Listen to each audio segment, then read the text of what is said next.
I used to think being neurodivergent meant I just had to try harder to seem normal. So I learned to copy what other people did. I learned to force eye contact when it made my skin crawl. I rehearsed conversations in my head before I had them. I hid my overwhelm behind a smile, and I laughed at the right moments, even when I didn't understand the joke. I pushed through exhaustion that nobody else seemed to feel, and I pretended that everything was easier for me than it actually was. I still do this sometimes. For a long time, I thought that was just what life was supposed to feel like, that everyone was doing this, that I just wasn't as good at it as everyone else. But eventually, after decades, I realized something. I wasn't just trying harder, I was masking. And if any part of what I just described felt familiar to you, if you heard yourself in any of that, then this video is for you. My name is Tanya. Welcome to Inside the Pickle Jar.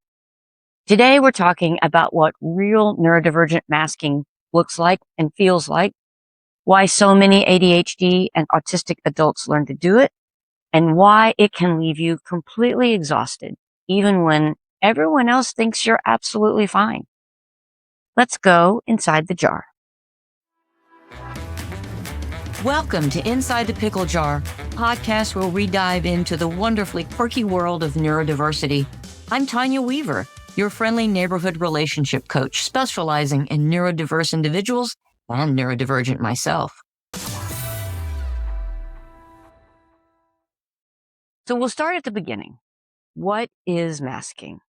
Masking, sometimes called camouflaging, is the process of suppressing or hiding your natural neurodivergent behaviors in order to appear more neurotypical. In plain language, it's performing a version of yourself that the world finds more acceptable while your actual self stays hidden underneath. Now, I want to be really careful here because masking isn't a character flaw. It's not a choice you made because you were weak or dishonest. It's something most neurodivergent people develop because at some point, usually early in life, they learned that who they naturally were wasn't working in the world around them. The eye contact that felt unnatural, people read it as rude. The way you spoke, too much, too fast, too intense, people called it a lot. The way you moved through a room, the way you processed information, the way you felt things, it was always slightly off from what was expected. So you adapted. You watched, you studied, you learned the rules, the ones no one wrote down, and you performed them. That's masking. Here's what I want you to hear. You didn't do anything wrong. You did what you had to do to survive. So why does masking happen? Where does it come from? Well, for most of us, it starts in childhood. Think about what it's like to be a neurodivergent kid in a neurotypical world. You're in a classroom. Everyone else seems to understand the unspoken rules, like when to speak, when to be quiet, how to make friends, what's funny, what's not. And somehow nobody taught those rules. Everyone just knows them, except you. You get feedback, sometimes explicit, sometimes just in the way people look at you, that the way you're showing up isn't quite right. Too loud, too much, too sensitive, too focused on the wrong things, not focused enough on the right things. And because you're a child and children are wired to belong, you start to adapt. You start to watch the other kids and mirror what they do. You start to rehearse what you'll say before you say it.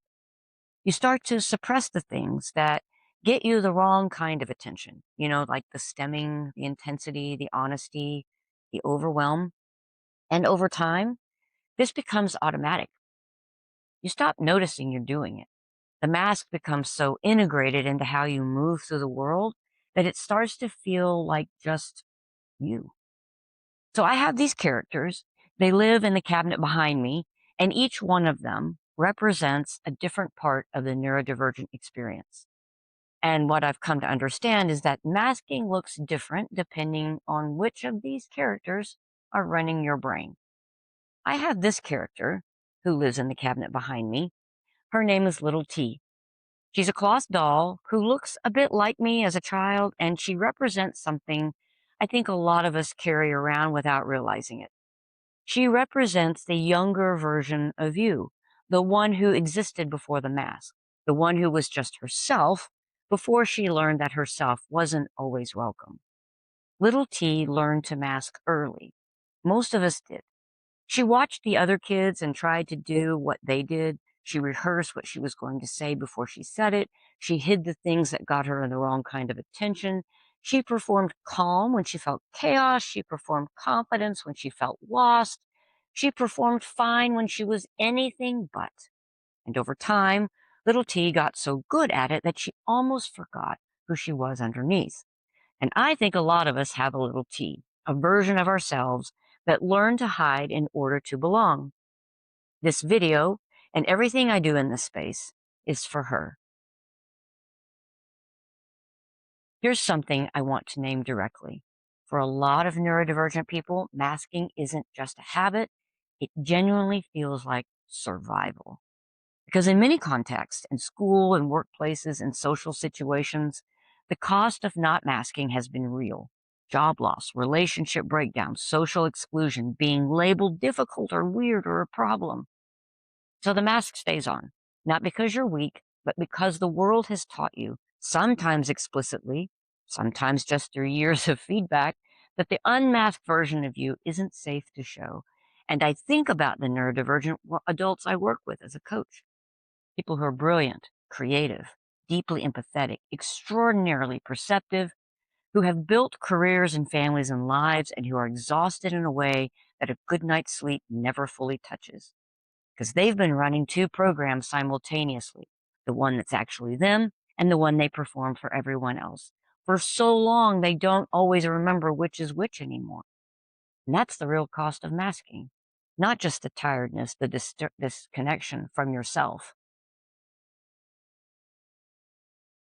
Let's talk about the exhaustion specifically, because I think it's one of the most misunderstood parts of the neurodivergent experience. You come home from a day, a normal day by most measures, and you're completely depleted, not a little tired, not ready for a quiet evening tired, genuinely, deeply empty. And people around you don't always understand it because from the outside, nothing extraordinary happened. You went to work, you had some meetings, you ran some errands, you were fine. But here's what was actually happening inside that fine. Your brain was monitoring every social interaction in real time, scanning for tone of voice, facial expression, unspoken expectations, processing whether what you just said landed the right way, and then quickly recalibrating on the fly when it didn't. Your body was managing sensory input that most people filter out automatically. The lighting, the background noise, the physical discomfort of sitting in a certain way, the texture of your clothes. Your nervous system was holding itself together through situations that required you to be regulated, like calm, focused, responsive, when every signal it was sending said otherwise.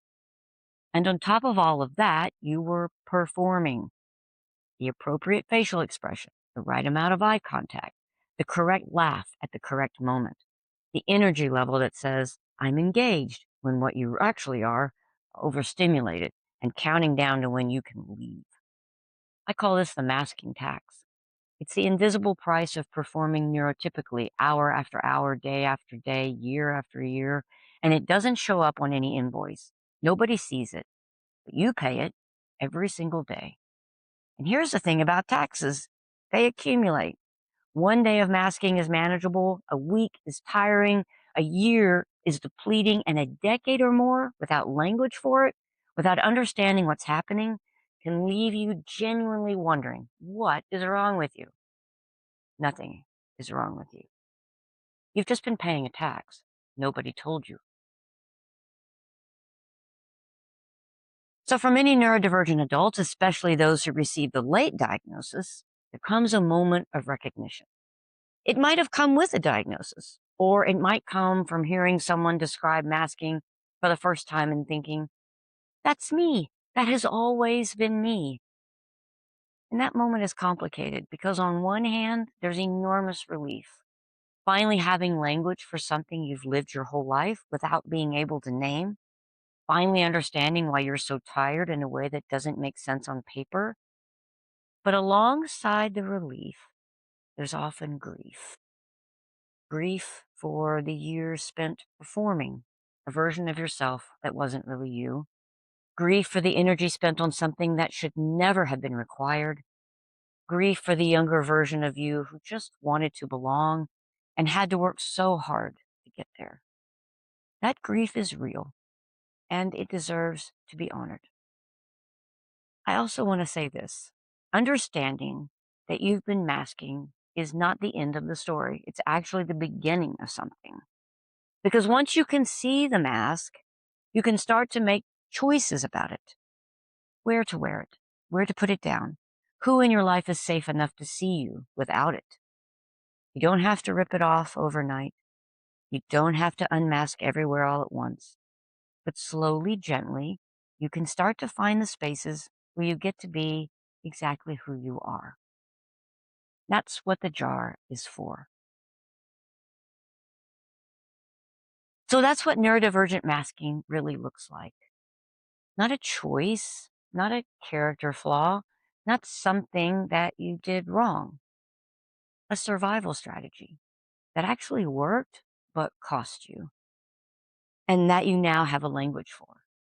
And if this resonated with you, if you found yourself nodding along to any part of this, I want you to know you're not alone in this. The jar is full of people who know exactly what you're describing. And if you want to go deeper, I made something for you. It's a free guide called 4 Things I Need the People in My Life to Know About My Brain. It's in the description below. It's gentle, it's honest, and it might be exactly what you need to start one of those harder conversations. The next video I'd love for you to watch is the one right here. It's called Refuse to Hide, and it's a conversation with an artist who built her entire creative methodology around her diagnosis. It picks up right where this one leaves off. Please like, subscribe, share, and stay tuned for the next episode of Inside the Pickle Jar. May all my pickle friends be well. Bye.